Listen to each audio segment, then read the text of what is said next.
Hello everyone, welcome back to my daily cooking vlogs.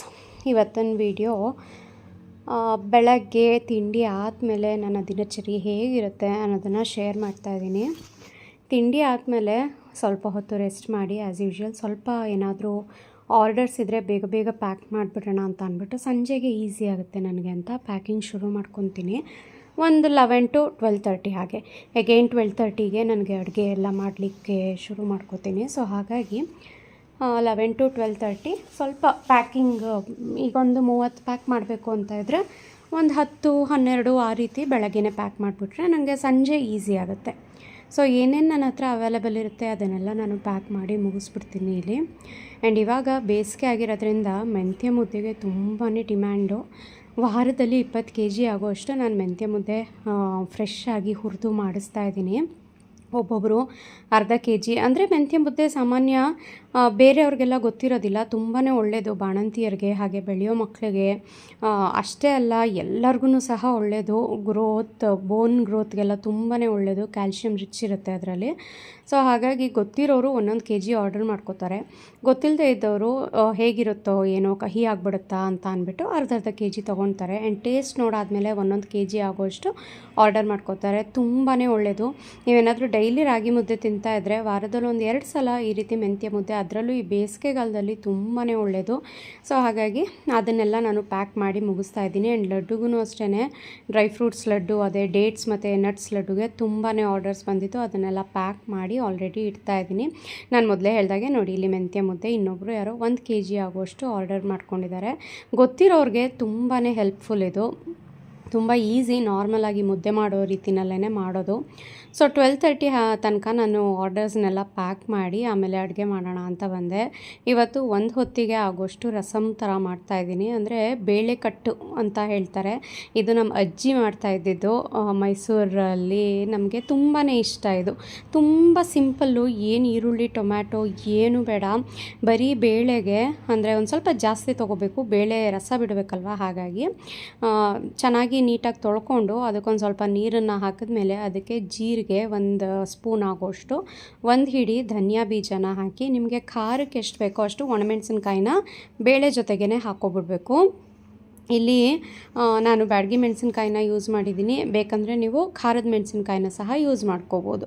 ಹಾಗೆಯೇ ಅರಿಶಿನ ಮತ್ತು ಒಂದು ಸ್ವಲ್ಪ ಎಣ್ಣೆನ ಹಾಕಿ ಒಂದು 5-6 ವಿಸಿಲ್ ಕೊಟ್ಟು ಬೇಯಿಸ್ಕೋಬೇಕು. ಏಕೆಂದರೆ ಬೇಳೆ ಕಟ್ಟು ಬಿಡಬೇಕು, ಚೆನ್ನಾಗಿ ರಸ ಬಿಡಬೇಕು. ಹಾಗಾಗಿ ತುಂಬ ಜಾಸ್ತಿ ಏನು ಬೇಕಾದ್ರೂ ಮಾಡ್ಕೋಬೋದು. ಇದಕ್ಕೇ ಏನಂದರೆ ಹುಣಸೆ ಹಣ್ಣು, ಕೊತ್ತಂಬರಿ, ಧನಿಯಾ ಮತ್ತು ಕರಿಬೇವಿನ ಸೊಪ್ಪು, ಬೆಳ್ಳುಳ್ಳಿ ಎಲ್ಲನೂ ಹಾಕ್ಬಿಟ್ಟು ಅಜ್ಜಿ ಮಾಡ್ತಾಯಿದ್ರು. ಆದರೆ ನನಗೆ ಹುಣಸೆಹಣ್ಣು ಹಾಕಿದಾಗ ಕೆಲವೊಮ್ಮೆ ಬೇಳೆ ಬೇಯಲ್ಲ ಹುಳಿನಲ್ಲಿ. ಹಾಗಾಗಿ ಹುಣಸೆ ರಸನ ನಾನು ಸಪ್ರೇಟಾಗಿ ಹಾಕ್ಕೊತೀನಿ. ನೋಡಿ, ಇಲ್ಲಿ 5-6 ವಿಸಲ್ ಕೊಡಿಸಿದ ನಂತರ ಬೇಳೆನ ನೀಟಾಗಿ ಮಸ್ತ್ಕೋಬೇಕು. ಅದಾದಮೇಲೆ ಈ ರೀತಿ ಬಸ್ತಿಟ್ಕೊತಾ ಇದ್ದೀನಿ. ಅಂದರೆ ಕಟ್ಟು ಮಾತ್ರ ಬೇಕು ನಮಗೆ, ಬೇಳೆದು ಕಟ್ಟು ಮಾತ್ರ ತೊಗೋಬೇಕು. ಸೊ ಇದೆಲ್ಲ ವೇಸ್ಟ್ ಆಗಿಬಿಡುತ್ತಲ್ಲ, ಧನಿಯಾ ಜೀರಿಗೆ ಅದೆಲ್ಲ ಅಂತ ಏನು ಇದು ಬೇಡ. ಚೆನ್ನಾಗಿ ಈ ರೀತಿ ಸ್ಟ್ರೈನರ್ಗೆ ಹಾಕಿಬಿಟ್ಟು ಪ್ರೆಸ್ ಮಾಡಿ ಅದರಲ್ಲಿರೋವಂಥ ರಸನೆಲ್ಲ ತೊಗೋಬೇಕು. ಈವನ್ ಮೆಣಸಿನ್ಕಾಯಿನೂ ಅಷ್ಟೇ ನೀಟಾಗಿ ಮ್ಯಾಶ್ ಆಗಿಬಿಟ್ಟು ಅದ್ರ ಖಾರ ಎಲ್ಲ ಬಿಟ್ಕೊಳ್ಳುತ್ತೆ ಚೆನ್ನಾಗಿ ಆ ರಸದಲ್ಲಿ. ಆ ರಸಕ್ಕೆ ಒಂದು ಸ್ವಲ್ಪ ಕೊತ್ತಂಬರಿ ಸೊಪ್ಪನ್ನು ಹಾಕಿಬಿಟ್ಟು ಇವಾಗ ಬೇಯಲಿಕ್ಕೆ ಇಡ್ತಾಯಿದ್ದೀನಿ. ಬೇರೆ ಏನು ಮಸಾಲೆ ಬೇಡ ಇದಕ್ಕೆ. ಖಾರದ ಪುಡಿ ಆಗಿರ್ಬೋದು, ಅವೆಲ್ಲ ಹಸಿಮೆಣಸಿನ್ಕಾಯಿ ಏನು ಬೇಡ. ಈ ರಸಕ್ಕೆ ರುಚಿಗೆ ತಕ್ಕಷ್ಟು ಉಪ್ಪು ಮತ್ತು ಹುಣಸೆ ಹಣ್ಣನ್ನು ಸೇರಿಸ್ತಾ ಇದ್ದೀನಿ. ನಾನು ಮೊದಲೇ ಹೇಳಿದಾಗೆ ಹುಣಸೆ ರಸ ಹಾಕ್ತಾಯಿದ್ದೀನಿ.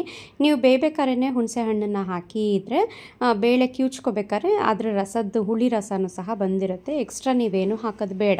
ಇವಾಗ ಇಷ್ಟೇ, ಇದನ್ನು ಚೆನ್ನಾಗಿ ಕುದಿಸ್ಬೇಕು. ಇದಕ್ಕೊಂದು ತುಪ್ಪದ ಒಗ್ಗರಣೆ ಹಾಕ್ಕೊಂಡ್ರೆ ತುಂಬಾ ಚೆನ್ನಾಗಿರುತ್ತೆ. ಸೊ ಇಲ್ಲಿ ಮನೆಯಲ್ಲೇ ನಾನು ಪ್ರಿಪೇರ್ ಮಾಡೋವಂಥ ಎಮ್ಮೆ ತುಪ್ಪ, ನಾವು ಸಾಮಾನ್ಯ ಎಮ್ಮೆ ತುಪ್ಪನೇ ಬಳಸೋದು ಮನೆಯಲ್ಲಿ. ಹಾಗಾಗಿ ಎಮ್ಮೆ ತುಪ್ಪನೇ ಒಗ್ಗರಣೆಗೆ ಹಾಕ್ತಾಯಿದ್ದೀನಿ. ಸ್ವಲ್ಪ ತುಪ್ಪಕ್ಕೆ ಬಿಸಿ ಆಗ್ತಾಯಿದ್ದ ಹಾಗೆಯೇ ಸಾಸಿವೆ, ಜೀರಿಗೆ, ಜಜ್ಜಿಟ್ಕೊಂಡಿದ್ದಂಥ ಬೆಳ್ಳುಳ್ಳಿ ಸ್ವಲ್ಪ ಗೋಲ್ಡನ್ ಬ್ರೌನ್ ಆಗೋವರೆಗೂ ಚೆನ್ನಾಗಿ ಫ್ರೈ ಮಾಡ್ಕೋಬೇಕು. ತುಂಬ ಜನ ಕಮೆಂಟ್ ಮಾಡ್ತೀರಾ ಬೆಳ್ಳುಳ್ಳಿ ಇಲ್ಲದೆ ಅಡುಗೆ ಮಾಡೋಕ್ಕೆ ಬರಲ್ವಾ ಅಂತ. ನೀವು ಬೆಳ್ಳುಳ್ಳಿ ಇಲ್ಲದೆ ನಮ್ಮ ಮನೆಯಲ್ಲಿ ಚಿಕ್ಕದ್ರಿಂದನೂ ಅಷ್ಟೇ ಬೆಳ್ಳುಳ್ಳಿ ಒಗ್ಗರಣೆ ಎಲ್ಲದಕ್ಕೂ ಹಾಕ್ತಾರೆ. ಹಾಗಾಗಿ ನಾನು ಹಾಗೇ ಬೆಳೆದಿದ್ದೀನಿ. ನಿಮಗೆ ಅಭ್ಯಾಸ ಇಲ್ಲ ಅಂದರೆ ನೀವು ಖಂಡಿತ ಸ್ಕಿಪ್ ಮಾಡ್ಕೋಬೋದು.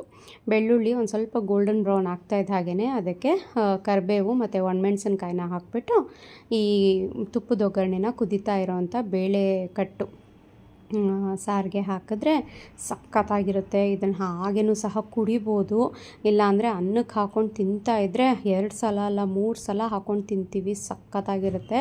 ನಾನು ಈ ಸಲ ಕೆಂಪು ರಾಜಮುಡಿ ಅಕ್ಕಿ ತಂದಿದ್ದೆ ಅಲ್ವಾ, ಅದಕ್ಕೆ ಹಾಕ್ಕೊಂಡು ನಾನು ತಿಂತಾಯಿದ್ದೀನಿ. ತುಂಬಾ ಚೆನ್ನಾಗಿತ್ತು. ಆ್ಯಂಡ್ ಕೆಂಪು ರಾಜಮುಡಿ ಅಕ್ಕಿನೂ ಅಷ್ಟೇ ತುಂಬಾ ಹೆಲ್ದಿ, ಒಳ್ಳೆಯದು ಆರೋಗ್ಯಕ್ಕೆ.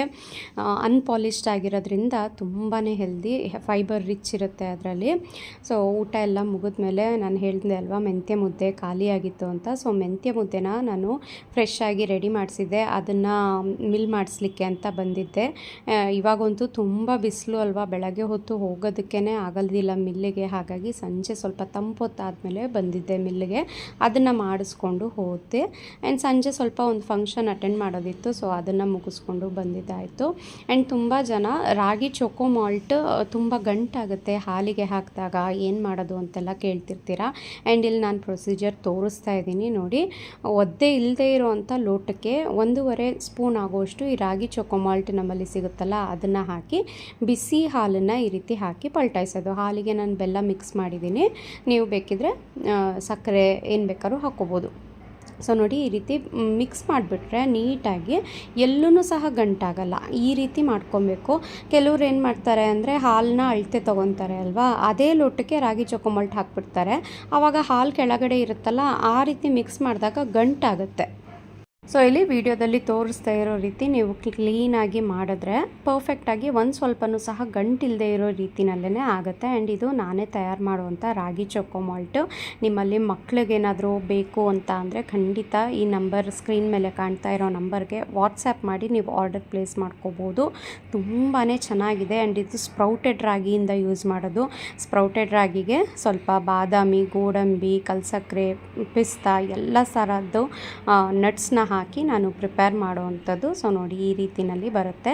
ಎಕ್ಸಾಕ್ಟ್ ಹೊರಗಡೆ ಸಿಗೋವಂಥ ಟೇಸ್ಟ್ ಬರದೇ ಹೋದ್ರೂ. ಆ್ಯಂಡ್ ರಾಗಿ ಆರೋಗ್ಯಕ್ಕೆ ತುಂಬ ಒಳ್ಳೆಯದಲ್ವಾ, ಹಾಗಾಗಿ ಇದನ್ನು ಖಂಡಿತ ಬೈ ಮಾಡಿ ಅಂತ ಹೇಳ್ತೀನಿ ನಾನು.